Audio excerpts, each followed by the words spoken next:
You're listening to the N2K Space Network.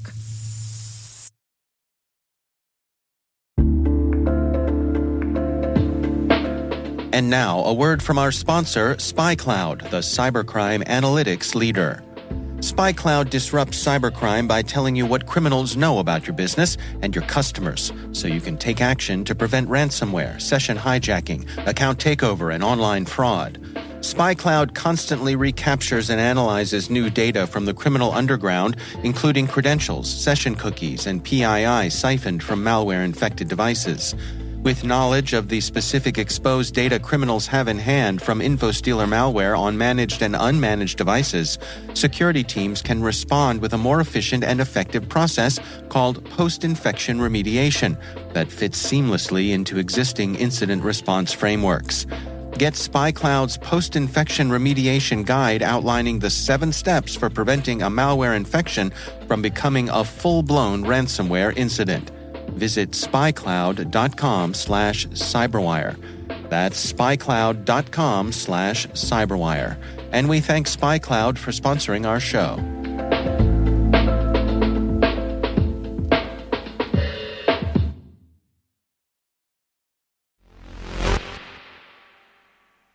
If you've been listening this week, then I've been harping on a little bit about the new space moon race. And forgot to mention that the battle is not only heating up between the countries, but also between commercial companies. Japan's iSpace failed at their first try earlier this year. Other companies like Firefly Aerospace and Draper have their own landers heading out in the next couple of years. Astrobotic has announced that they're building a simulated testbed ahead of planned lunar missions. And watch out, world, Intuitive Machines have set the date for their first mission to the moon. T-minus 20 seconds to LOS speed rest. Go for deploy. Roger roll. Today is August the 15th, 2023. I'm Alice Carruth, and this is T-minus.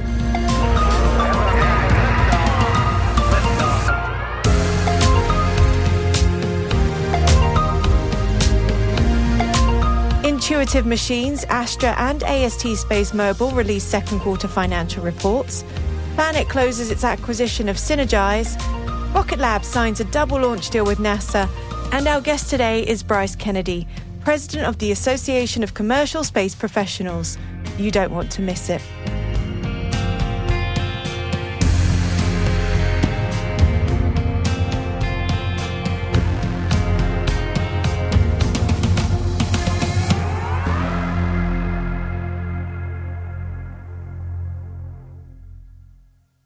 On to today's Intel briefing. Q2 financial reports have been dominating the headlines for the last few weeks, and we had Chad Anderson from Space Capital on the show last Thursday to give us an overview of the industry. Yesterday saw another wave of reporting, notably from 3 different companies: Astra, AST SpaceMobile, and Intuitive Machines. So let's dive into the news, shall we? Intuitive Machines led with a launch date for their first lunar lander mission set for November of this year. The company's CEO said, "Our lunar lander is complete and will be prepared for delivery in September." The company has secured a launch window from Pad 39A, preserving a 6-day launch window starting on November the 15th. The company has spent the last quarter focusing on the final assembly of the IM-1 lunar lander, which will be launched on a SpaceX Falcon 9. As for their financial results, well, it looks like a mixed bag with a lot of wins to come. They reported second quarter revenue of $18 million, driven primarily by 3 NASA commercial Lunar Payload Services Initiative contracts within the company's lunar access services. They also reported an operating loss of $13.2 million versus $2.2 million in the prior year period. AST SpaceMobile also led with positive company updates, focusing on their achievements with space-based 4G LTE cellular broadband capabilities for everyday smartphones. AST SpaceMobile says it will now focus on the manufacturing of its BlueBird satellites. The first 5 satellites are fully funded, with a planned launch in Q1 of 2024 and a plan to offer the initial commercial service 3 months after launch. The company has also announced that it's raised cash and liquidity of up to $179 million, with a comprehensive financing package of non-dilutive debt and equity designed to support their strategic investment process. AST SpaceMobile needs around 90 BlueBird satellites for its planned 5G broadband service, which they will use their new funding for. Telefonica also announced that it's preparing to run a trial of AST SpaceMobile's Blue Walker 3 satellite in rural parts of Colombia. The test will be carried out in 2 unspecified regions of Colombia, where Telefonica has no mobile coverage at present, according to the Chief Technology Officer at Telefonica Hispanoamerica. Astra announced delays, job cuts, and the relocation of 50 of its engineers earlier this month, so we weren't expecting the best for their Q2 financial report.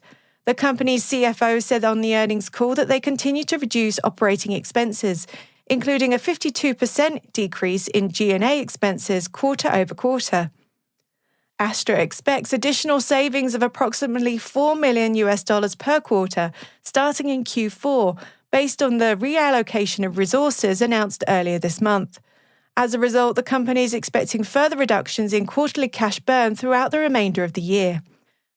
Astra did report some good news, announcing the first 4 shipments of Astra Spacecraft Engines out of their Sunnydale Spacecraft Engine manufacturing facility, as well as the completion of a Service Readiness review for Astra's Space Force STP-29B mission. Another company that reported cuts earlier this month was Planet, but the Earth observation company finally has some good news as it's closed on its acquisition of Slovenian-based Synergize. The purchase was announced in March of this year, and Planet plans to use the Synergize technology to enhance its Earth observation platform. Planet says that its business is growing, but it cut its growth forecast for the current fiscal year from 35% year-over-year growth to 20%. I mentioned at the top of the show that Astrobotic has announced that it's building a simulated lunar surface for testing and research. The company has started work on a 100 by 100 meter high-fidelity 3D test field that will mimic the topography and optical properties of the moon's surface. This simulated site, called the Lunar Surface Proving Ground, will be used for a variety of test campaigns, from precise lunar landing technologies like LiDAR scanners and navigation algorithms, to lunar rovers and other robotic systems. Astrobotics says the facility will be used for simulating the extreme lighting conditions encountered at the lunar poles, that coveted area that everyone is racing to reach. Things keep looking up for Rocket Lab.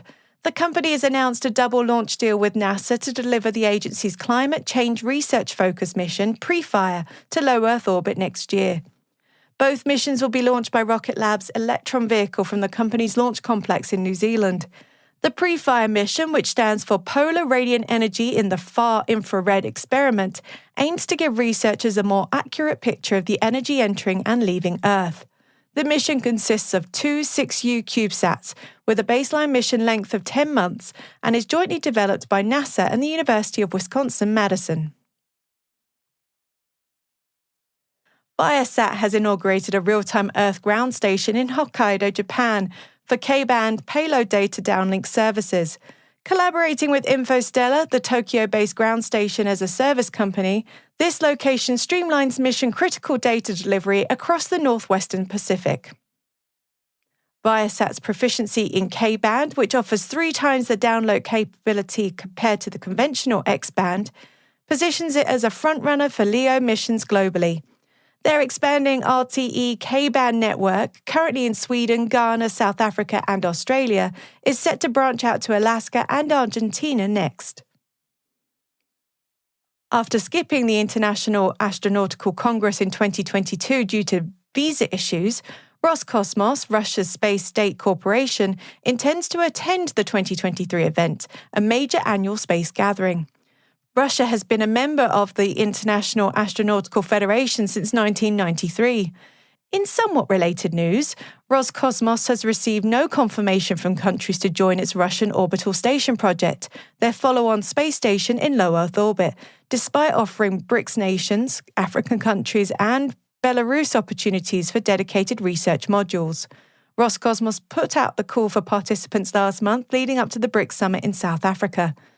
In light of the many BRICS nations investing heavily in space activities and technologies, It's an interesting point that Roscosmos has received crickets on their partnership proposal. It seems no one really wants to play with the sad bully in the playground. And some executive moves to wrap up the Intel briefing today. Vast, a space habitation tech firm, has reshuffled its leadership. Max Hout steps down as CEO, while founder Jed McCaleb becomes board chair.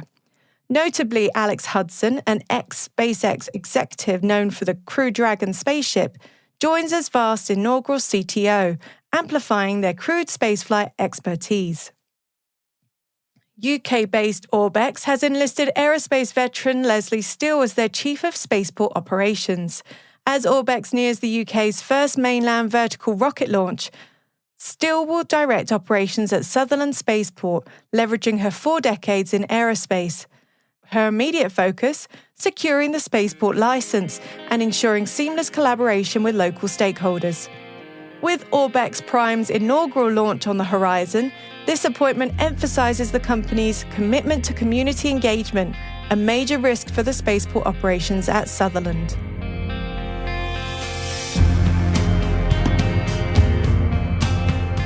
That concludes our briefing for today. You can find links to further reading on all the stories we've featured in our show notes. We've also included a few extra, including Intelsat's announcement that they've completed its C-band spectrum clearing for 5G deployment, and a link to the Space ISAC's Artificial Intelligence and Machine Learning Community white paper on machine learning security operations. You can find it all at space.n2k.com. Hey T-Minus crew, if you're just joining us, be sure to follow T-Minus Space Daily in your favourite podcast app. And also do us a favour, share the intel with your friends and co-workers. Here's a little challenge for you. By Friday, please show 3 friends or co-workers this podcast. A growing audience is the most important thing for us, and we'd love your help to be part of the T-Minus crew. If you find T-Minus useful, please share it so other professionals like you can find the show. Thanks. It means a lot to me.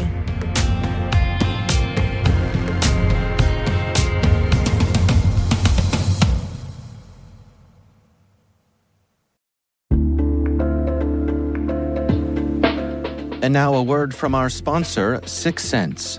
6 Sense provides award-winning cloud-based automated endpoint and vulnerability management solutions to streamline IT and security operations. With its advanced platform, businesses gain complete visibility and control over their infrastructure, reducing IT and security risks and optimizing operational efficiency. With 6 Sense, you'll get real-time alerts, risk-based vulnerability prioritization and remediations, and an intuitive automation and orchestration engine so you can focus on your core business goals, confident in the knowledge that your enterprise is secure, compliant, and running smoothly. Visit 6sense.com to learn why enterprises choose them.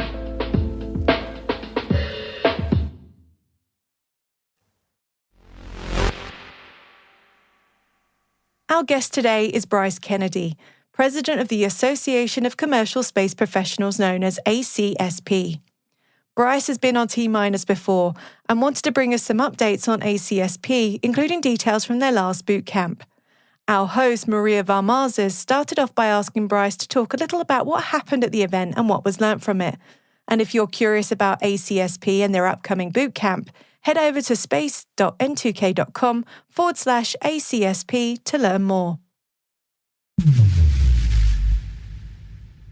It grew out of a need that we saw where basically we see there's 3 points of failure in the commercial space industry. There's tech, there's financing, which any startup has to go through, and then the third component, especially with space, is regulatory hurdles.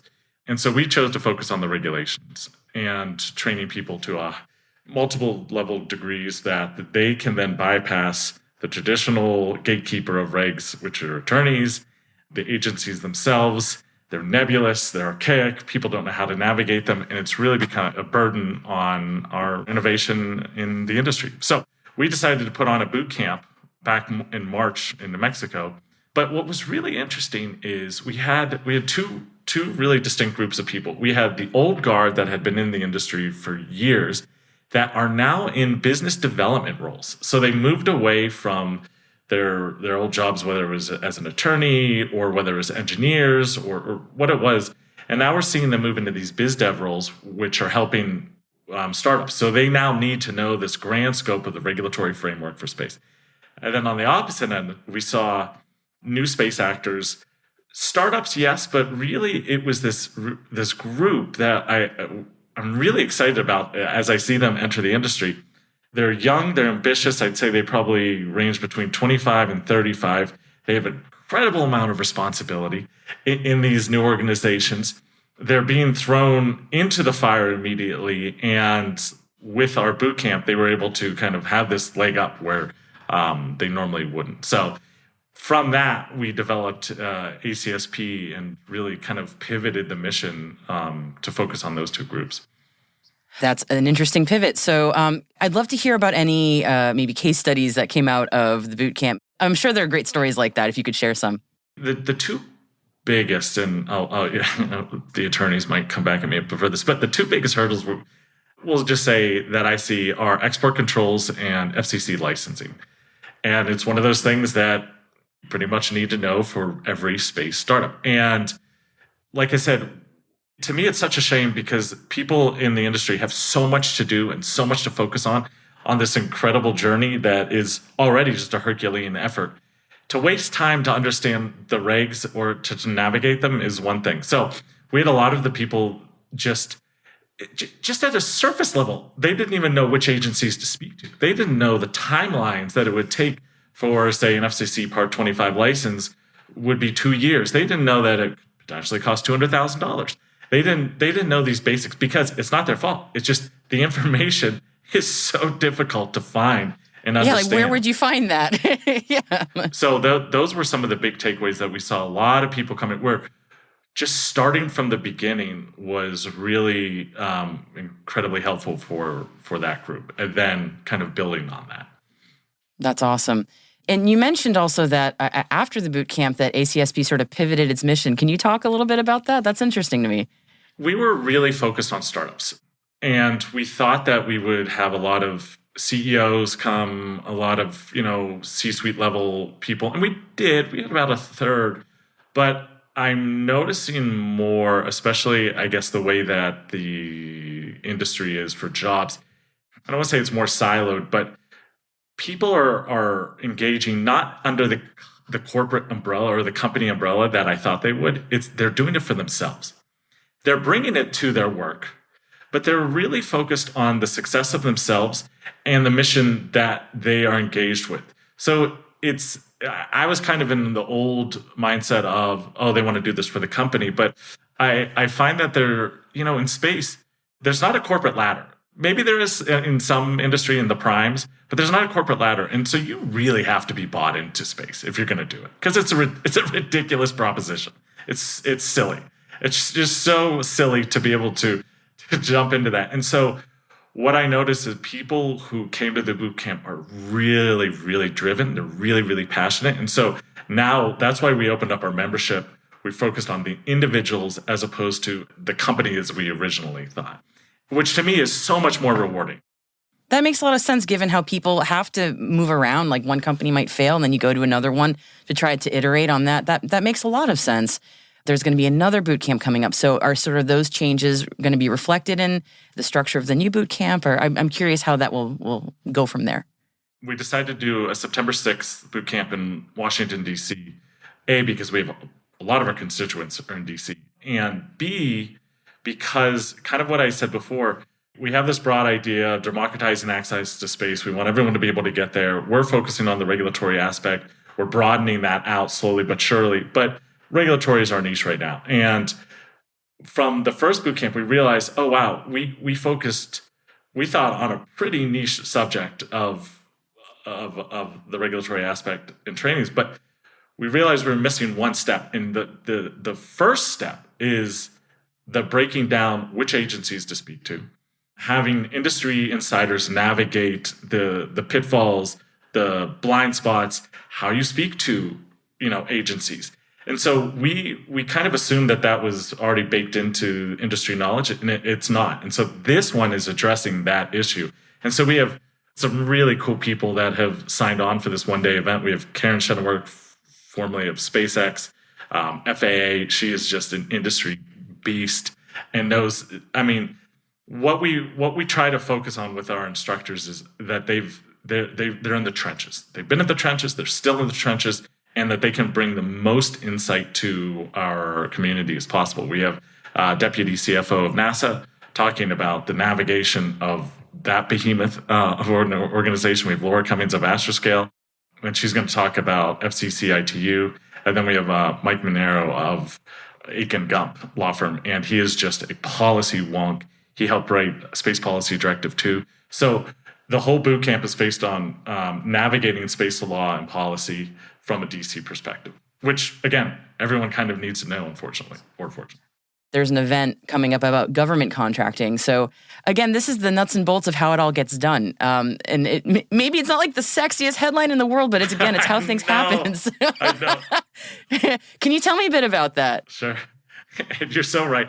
I like shiny objects. I like sexiness. And it's funny because every time we try to steer towards the sexiness, we're like, it doesn't really move the needle. Okay, let's go back to the basics. Let's go back to works.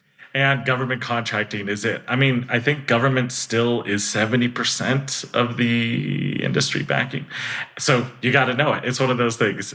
And we're having Kelly Koppel from Aegis come on, and she's just amazing of her knowledge of government contracting, and she breaks it down. I'm all about pathways. If there's not a clear pathway of how to get from A to Z, then that's one of ACSP's really, core missions.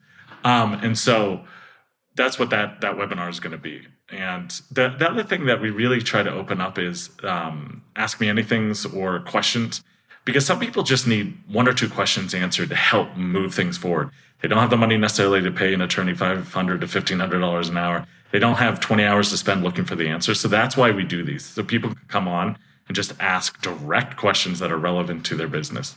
And again, we're focusing on a very niche effort right now to systematize, advocate, train on regulatory fronts, and then we're broadening out. So if anyone in the industry that is looking for pathways, that is looking for a hub of knowledge, of network, please check out ACSP. We're always taking suggestions. We're agile purposely. We pivot quickly. And the more that we can have really driven people that are passionate about space as a part of ACSP, the better we all are. And a little reminder, you can learn more about ACSP and their bootcamp at space.n2k.com/ACSP.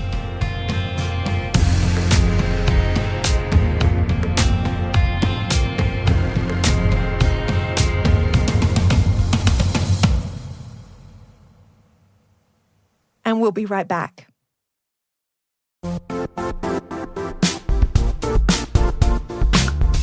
Now, a word from our sponsor, the Johns Hopkins University Information Security Institute, currently seeking qualified applicants for its innovative Master of Science in Security Informatics degree program. Study alongside world-class interdisciplinary experts and gain unparalleled educational, research, and professional experience in information security and assurance. Interested U.S. citizens should consider the National Science Foundation's CyberCore Scholarship for Service program, which covers tuition and a $6,000 annual professional development allowance, as well as providing a $37,000 additional annual stipend. Apply for the scholarship and the fall semester by March 1st. Learn more at cs.jhu.edu/MSSI.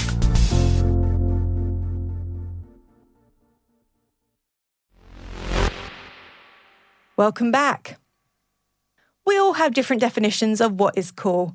I'd argue being a rock star guitarist and astrophysicist like Brian May is the pinnacle, but I'd also argue that a Bronze Age weapon made out of a meteorite is also pretty high up there. Imagine life back then, 2,000 years BC. They had skills. Metalwork had really developed in Europe. In the Stone Age, flint was shaped and used as tools and weapons, but in the Bronze Age, stone was gradually replaced by bronze, and apparently meteorite. An arrowhead originally discovered in the 1800s in Switzerland has recently been reanalyzed, and scientists say that it's made from a meteorite that landed on Earth 3,500 years ago. Testing has revealed that the Arrowhead not only contained aluminum-26 isotopes that don't naturally occur on Earth, but also traces of iron and nickel alloy consistent with meteorites. Further testing has revealed that the meteorite used in the Swiss Arrowhead matches the material found at a meteorite site in Estonia, located more than 1,400 miles away from where the Arrowhead was found. Imagine the stories that artifact could tell.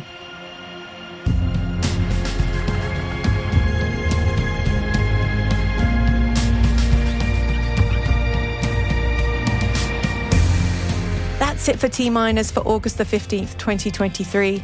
For additional resources from today's report, check out our show notes at space.n2k.com. We're privileged that N2K and podcasts like T-Minus are part of the daily routine of many of the most influential leaders and operators in the public and private sector, from the Fortune 500 to many of the world's preeminent intelligence and law enforcement agencies. This episode was mixed by Elliot Peltzman and Trey Hester, with original music and sound design by Elliot Peltzman.